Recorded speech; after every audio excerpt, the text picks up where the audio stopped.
How to think in English. 4 simple steps to think in English. 1. Start by training your brain to skip translation. When you see a tree, do not think the word in your native language first. Force yourself to whisper, tree, directly in English. Label everything around you during daily routines, mirror, spoon, phone. This builds a direct English to meaning connection.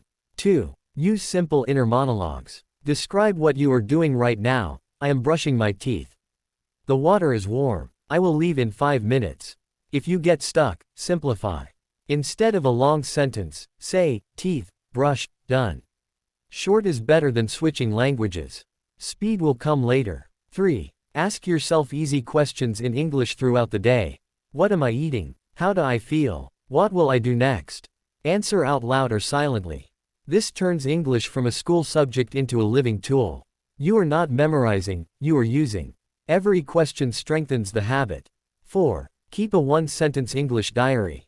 Each night, write one real thought without translating. I was late today. That movie scared me. Then read it aloud. Over weeks, add more sentences. Finally, narrate a full memory or plan in English. With 10 minutes of daily practice, thinking in English becomes automatic.